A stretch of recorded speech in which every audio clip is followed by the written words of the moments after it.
Fala pessoal, tudo bem? Esse vídeo aqui faz parte de uma playlist de dicas de Python que eu tenho aqui no canal. E a dica de hoje é a seguinte: já se perguntou por que em Python e várias outras linguagens aí, a gente sempre exclui o último elemento de um intervalo? Por exemplo, a gente quer criar essa lista aqui, ó, de 2 até 12.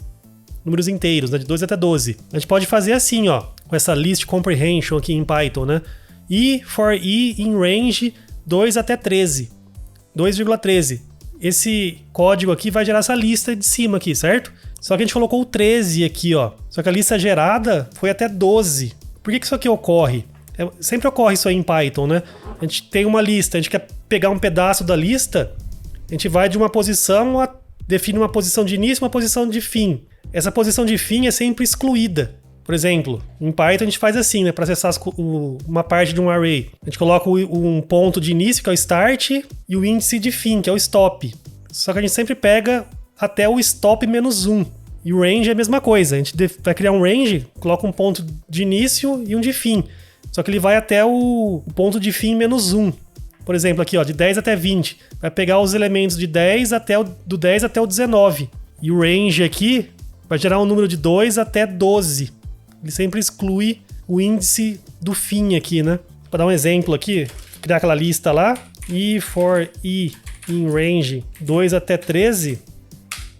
Isso aí vai gerar a lista de 2 até 12. Se eu quiser pegar os 3 primeiros elementos, ou seja, os índices 0, 1 e 2, eu tenho que fazer x, 2 pontos, 3. Isso aí vai do índice 0 até o índice 2. Ou seja, não pegou o índice 3. Tá, isso daqui é uma decisão de design. Quem criou a linguagem decidiu fazer dessa forma. E por que essa aqui foi a escolha? Os argumentos para isso aí tem muitos, né? Existe um artigo aqui do Dijkstra, que é um matemático e muito famoso, que é das lendas aí da área de programação.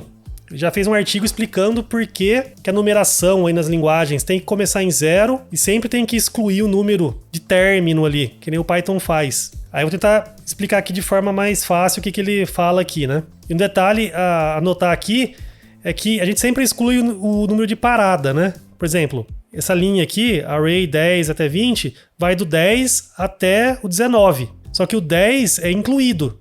O de início sempre é incluído. Só o de término que vai um a mais, né? Então o que o Dijkstra aqui argumenta é o seguinte, ó. Matematicamente, se a gente tem um intervalo que vai de 2 até 12, por exemplo, existem 4 formas da gente definir matematicamente esse intervalo, usando inequações. Você lembra lá da escola, lá, inequações? Então tem 4 formas. A gente pode fazer assim, ó. Se tem um número x, que o x é um número inteiro, se a gente fizer 2 menor ou igual a x menor que 13, a gente vai estar definindo essa lista aqui, né? Esse intervalo aqui. Porque o x, ele pode ser igual a 2, né? Porque o 2 é menor ou igual a x, então o x pode ser 2. E o x tem que ser menor que 13. Então ele tem que parar em 12. Então vai de 2 até 12. A B aqui também define essa lista aqui. Porque 1 menor que x menor que 13. O 1 é menor que x. Então o x é maior que 1. Então tem que começar de 2 para frente. Então ele começa do 2. Ele tem que ser menor que o 13. Então ele tem que parar no 12. Então vai de 2 até 12. Então também funciona. O C, o x pode ser igual a 2 e também pode ser igual a 12. Então vai de 2 até 12. E o D, o 1 é menor que o x, então o x tem que ser 2 para frente e ele pode chegar até o 12. Então vai de 2 a 12 também. Então existem essas 4 formas de definir essa lista aqui, matematicamente. Qual que é melhor? O argumento do Dijkstra é que o B e o D são ruins, porque para definir uma lista que começa em 2, por exemplo, a gente tem que começar colocando 1 ali, fica estranho. E o argumento dele, aqui do artigo, é que se você pegar o menor índice possível, que no caso é 0, né? Todas as linguagens aí onde começa do 0, o menor índice para acessar um array é 0, certo? Começa do 0 até o tamanho do array ali, né? Então o menor índice possível para acessar um array é 0. Ou seja, os índices são números naturais. Lembra da escola lá, da matemática? Números naturais são números inteiros que começam em 0. São números positivos começando em 0. Inteiros. Então os índices são números naturais. Só que se a gente pegar aqui e fizer ou o B ou o D, se a gente for acessar o índice 0, ou no caso aqui definir uma lista que começa no 0, no índice 0, no caso aqui, ó, o intervalo de 0 até 12, a gente tem que colocar -1, que não é um número natural, né? Então fica feio, matematicamente fica feio. porque os índices de um array, para acessar ele, tem que ser números naturais. Só que se fizer dessa forma aqui, a gente tem que colocar -1, caso o índice seja 0. Então fica estranho, né? Funcionaria, mas ficaria muito estranho, né? Você vai definir uma lista de 2 até 12. Você tem que colocar 1 ali, fica estranho, né? Ou de 0 até 12, você tem que colocar -1.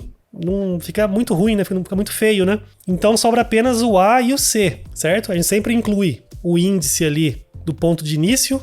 Então tem que ser menor ou igual aqui na esquerda do X. Na direita, qual que é melhor? Fazer assim, menor que 13 ou menor ou igual a 12? No caso aqui, o Python escolheu esse de cima, o A. O argumento aqui do Dijkstra aqui, para esse caso, por que ele escolheu o A, é que caso você queira definir matematicamente uma lista nula, um intervalo nulo, se você usar o jeito que o A faz, se você colocar o 2, por exemplo, aqui, né, na esquerda e na direita, essa expressão matemática aqui é nula, porque o 2 é menor ou igual a x, ou seja, o x pode ser igual a 2 ou maior, mas ao mesmo tempo ele fala que o x tem que ser menor que o 2. Ou seja, não pode matematicamente, né? Então isso aqui é nulo. Já se você fizer do jeito C, colocando menor ou igual nos dois lados, ficaria 2 menor ou igual a x, menor ou igual a 2. Isso aqui é não nulo, porque aí no caso o x vai ser igual a 2. Então isso aqui não é não nulo. Então para isso aqui ser nulo, teria que colocar aqui, ó, 1. Aí isso aqui ficaria nulo.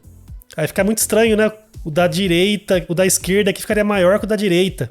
Ou, fazendo assim na linguagem Python, se a gente fizer assim, range A,A, isso aqui vai gerar uma lista nula, um intervalo nulo. Ou, no caso aqui, 0,0, né? Isso aqui vai gerar um intervalo nulo. Mas para o caso C aqui, para fazer gerar um intervalo nulo, usando aquela alternativa de incluir o número final, a gente teria que fazer 0,-1 para ter a lista nula. E matematicamente fica feio, né? Ficaria muito feio. Então o argumento aqui do Dijkstra é que fica feio. E fica mesmo, né? Se você parar pra pensar, talvez fica difícil você ver a primeira vez isso aqui e entender. Você tem que parar e analisar o que tá ocorrendo matematicamente aqui. Aí você vai ver que o único caso melhor aqui é o caso A, que matematicamente fica bonito. O caso B, C e D fica matematicamente feio. Aí é o que o Dijkstra aqui argumenta. Inclusive aqui, texto digitalizado, mas aqui tem também o artigo que ele fez escrito com a letra dele. Isso aqui ele fez na época lá, em letra de mão, né? Ele escreveu, né? Em papel. Dá pra ver que a letra dele é bem bonita, né?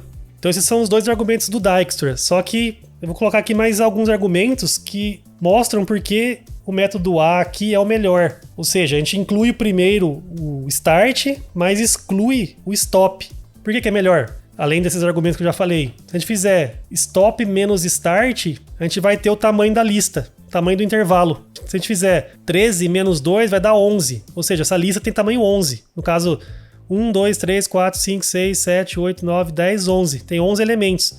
Então é só fazer stop menos start, a gente vai ter quantos elementos tem no intervalo. Se fosse no caso C, teria que ser stop menos start mais 1. Esse mais 1 aí fica um pouquinho mais feio, né? Outro argumento a favor. Quando apenas o stop é informado, por exemplo, se a gente fizer assim, range 3, isso aí vai de 0 até 2, né? Só que apesar do 3 ali não ser incluído, a gente já sabe que esse range tem tamanho 3. Vai ter 0, 1 e 2. São 3 elementos. Então só pelo stop a gente já sabe qual que é o tamanho do intervalo. Ou se a gente for acessar uma parte de um array, se a gente fizer assim, array 2.3, a gente vai estar pegando os 3 primeiros elementos. Os índices 0, 1 e 2. Então a gente já sabe que a gente vai gerar 3 elementos. Outro argumento, fica fácil quebrar uma sequência em duas em um índice x. Então se a gente fizer assim, ó, array de 0 até x e depois de x até o final, a gente vai quebrar no x ali. A gente vai pegar do 0 até o x menos 1, depois o x até o final. Então a gente vai pegar todos os elementos, a gente vai quebrar no x. O primeiro bloquinho vai até o x menos 1 e o segundo do x até o final. Se não fosse assim, a gente teria que fazer ou colocar mais 1 aqui, ou colocar menos 1 aqui. Teria que colocar mais 1 ou menos 1, dependendo da forma que a gente escolher fazer, né? Aqui não. Aqui fica usando apenas o x, não fica esse mais 1 e menos 1 aí voando aí, né? Fica um pouco mais feio, né?